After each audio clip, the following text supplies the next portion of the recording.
안녕하세요. 딱딱한 뉴스를 쉽고 재밌게 풀어드리는 시사건건 홀수영입니다.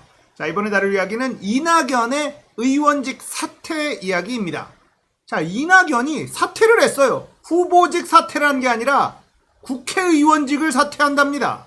야, 이거 너무 황당한데 본인은 뭔가 결기를 보여주고 싶었던 것 같습니다만 그렇게 생각하는 국민들이 과연 몇이나 있을까요?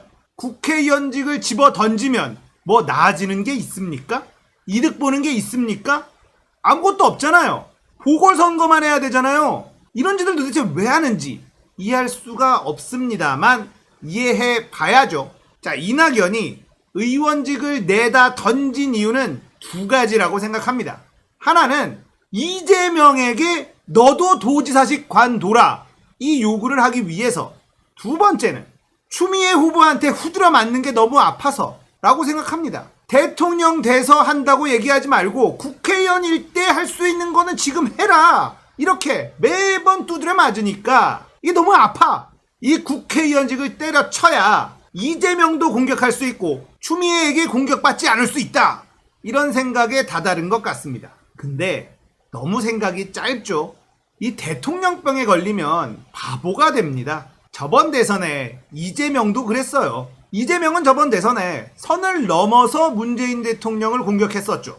김두관도 그랬어요. 경남도지사직을 때려칩니다. 마치 결기를 보여주는 뭐 이런 모습이었지만 결과는 어땠나요? 손해만 잔뜩 봤잖아요. 대통령병에 걸리면 진짜 바보가 됩니다. 정신들이 헷가닥해요. 이성을 잃어버려요. 시야가 너무 좁아집니다. 자, 이낙연이 이런 식으로 간다면 원팀은 쉽지 않을 것 같죠? 뭐 원팀을 기대하지는 않았습니다만 진짜 갈 때까지 가려는 것 같습니다.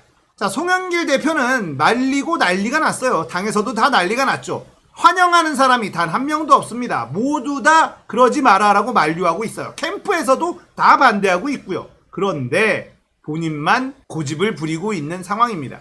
자, 이낙연 입장에서는 이제는 진짜 이러지도 저러지도 못하는 상황인 게, 이제 와서 당에서 주변에서 계속 말린다고 이걸 도로 집어넣을 수도 없잖아요. 대통령 되겠다고 나선 사람이 이걸 도로 집어넣습니까? 그것도 어렵죠. 그런데 이거 관두면 분위기가 좋아질 것 같지가 않아요. 이것도 어렵죠. 왜 이런 짓을 했을까? 진짜 답답합니다. 냉정하게 본인의 위치, 본인의 그릇을 잘 판단할 생각을 해야 되는데 그게 안 돼요. 지지율 40%가 넘었었던 적이 있었기 때문에.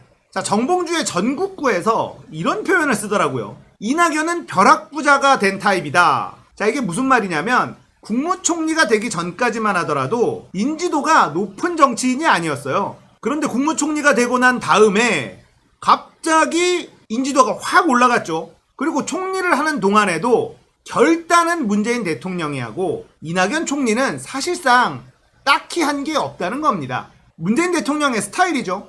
좋은 것, 공은 총리가 가져가고 욕먹을 것, 책임져야 될 것, 이건 전부 다 문재인 대통령이 가져갔었던 상황이었다는 겁니다. 그러니까 갑자기 벼락부자가 됐어요. 근데 이걸 받아 먹는 것도 능력이다 라고 이야기하더군요. 맞습니다. 그것도 능력이죠. 이렇게 받아먹는 능력이 있다면 이걸 잘 활용해야 되는데 대통령병에 걸려버린 거예요.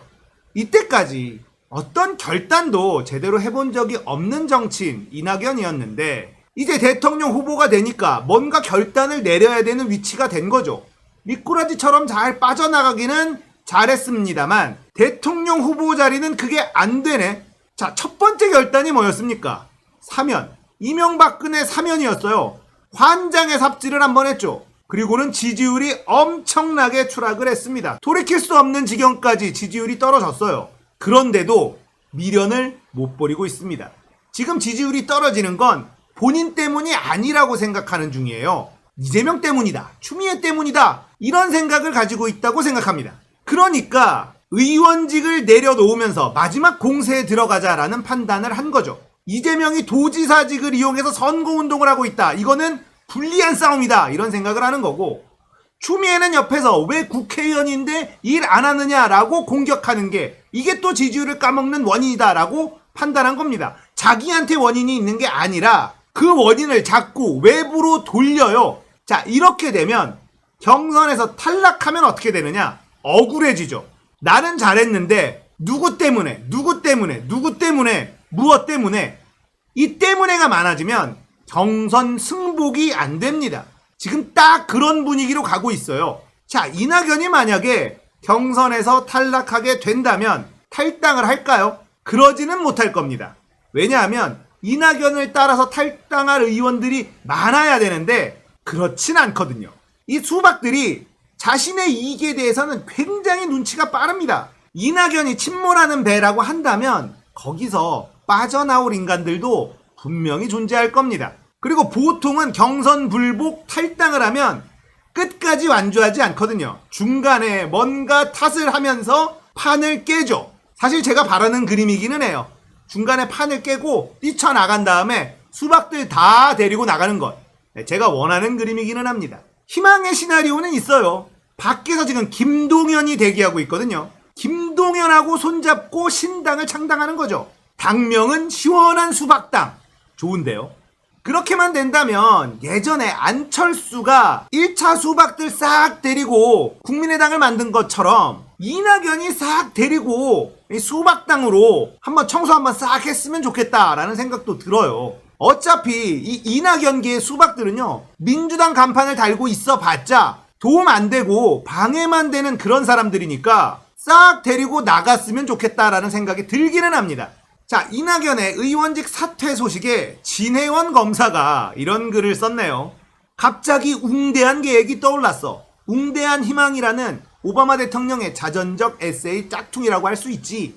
우리 가족들은 집이 종로구에 있어. 그런데 역마살이 껴서 딴 데 살아. 집이 비어있다는 의미지.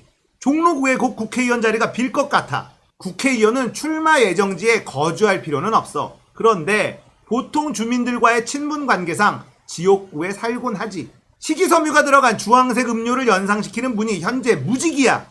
대선 경선 중이시기는 하지만 그 후에 종로 보궐선거에 출마하시는 거지. 우리 집에서 월세 내고 사시면 돼. 김영란법 때문에 월세를 깎아드릴 순 없어. 결코 돈독이 올라서가 아니라고. 그리고 국회의장을 하시는 거야. 그리고 검찰개혁법안, 언론개혁법안 다 통과시켜 주시고 국회의원들이 한눈 팔고 일 안 하고 고발장 대필하거나 외유 다니면서 외화 펑펑 쓰는 거 다 잡아내 주시는 거지. 내 스스로 생각해도 멋진 아이디어군. 이런 글을 올렸어요. 이거 너무 좋지 않습니까? 다음 국회의장이 김진표라는 얘기가 파다하잖아요. 보궐선거에 추미애 전 장관이 등장을 하고 여기에 나가면 당선될 것 아닙니까? 그러면은 6선인가요? 7선인가요? 아마 그렇게 될 텐데 그러면 국회의장 하실 수 있죠. 충분히 가능하죠. 국민의 집에서는 난리 치겠지만 저쪽이 난리 치면 잘한 일이라는 거 다들 잘 아시잖아요. 이런 일이 벌어졌으면 좋겠습니다. 자, 이낙연 칼을 뽑았습니다. 의원직 사퇴라는 칼을 뽑았습니다. 당내에서 난리가 났습니다. 다들 말리고 있습니다. 캠프에서도 난리 났어요. 다 말리고 있어요. 도로 집어넣을 수는 없습니다. 대통령 후보가 돼서 이런 칼을 꺼냈는데 도로 집어넣는다고? 이건 또 역효과를 낳아요. 그런데 이 꺼낸 것만으로도 역효과가 나고 있어요. 이러지도 저러지도 못하는 상황이 연출될 겁니다. 대통령병이 참 무섭습니다. 자, 이번 이야기는 이낙연의 의원직 사퇴 이야기였습니다. 공감되셨다면 구독, 좋아요, 알림 설정 부탁드릴게요. 감사합니다. 끝!